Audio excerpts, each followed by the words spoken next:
Madam Jinky Pacquiao, kinakabahan na pala. Nagbigay ng payag si Ma'am Jinky Pacquiao mga tol. Dati kinakabahan daw kay Manny Pacquiao lang pero ngayon dalawa na ang binabantayan niya. Dahil magkasabay pang laban ni Manny Pacquiao ngayon at si Jimwell. Kaya sumabay na rin ng training si Jimwell. Tinuturuan na rin siya ngayon ng matinding teknik para manggulpi sa unang laban sa profesional. Matatandaan mga tol, pinagre-retiro na dati ni Ma'am Jinky si Manny Pacquiao.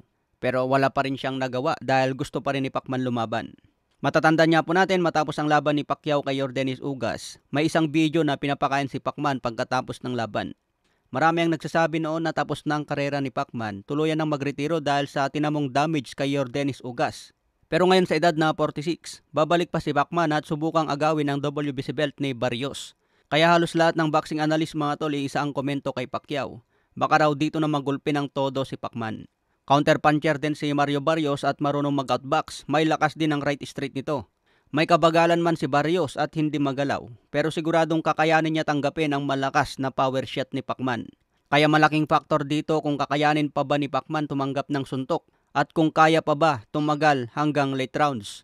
Walang problema sa bilis at lakas ni pambansang kamao dahil natural yan sa kanya. Sinabi nga ng conditioning coach na si Justin Fortune, andun pa rin ang bilis at lakas ni Pacman. Sa naging laban niya kay Ugas noon nawala ang footwork ni Pacman dahil maaga nag-cramps ang paa.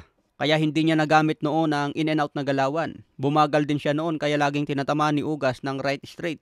Pero matatandaan sinabi ni Ugas matapos ang laban malaki pa rin ang respeto niya kay Pacquiao dahil isang legend. Kung gusto raw ni Manny Pacquiao bumawi, pagbibigyan niya ito ng mainit na rematch. Pero hindi na bumalik si Pacquiao hanggang nawala na rin kay Ugas ang WBA belt. Ngayong July 19 si Barrios na lang ang gugulpiin ni Pacquiao matapos ang 4 na taon. Ayon din sa isang payag ni Memo Heredia, siya lang daw ang conditioning coach na nagpalakas sa dalawang boxer na tumalo kay Pacquiao. Ito ang talo ni Pacman kay Juan Manuel Marquez at si Memo Heredia ang nagpa-conditioning dyan. Si Memo Heredia din ang nagpa-kondisyon kay Ugas laban kay Pacman. Kaya ito ang sinasabi ngayon ni Heredia na siya lang ang nakagawa nun. Bagay na sinang-ayunan naman ni Ugas sa kanyang post. Samantala ayon naman sa dating trainer ni Manuel Marquez na si Don Nacho Ignacio Beristain. Ayon sa kanyang latest interview na sa ngayon 85 years old na. Sinabi ni Don Nacio, tiwala pa rin siya kay Manny Pacquiao dahil ibang level daw ito na boksingero. Maaring maging champion pa raw si Pacquiao at wawasakin ang muka ni Barrios dahil maituturing si Barrios na mahinang champion. Ya no va a haber otro Pacquiao. No hay duda de que le vaya a romper su Wala daw susunod sa katulad ni Manny Pacquiao at katulad ni Juan Manuel Marquez. Malaki pa rin daw ang respeto ni Don Nacho sa kakayahan ni Manny Pacquiao. Samantala ayon naman kay Oscar De La Hoya, umatras na sa rematch ni Devin Haney at Ryan Garcia. Dahil bad trip si De La Hoya sa huling performance ni Haney na puro takbo ang ginawa.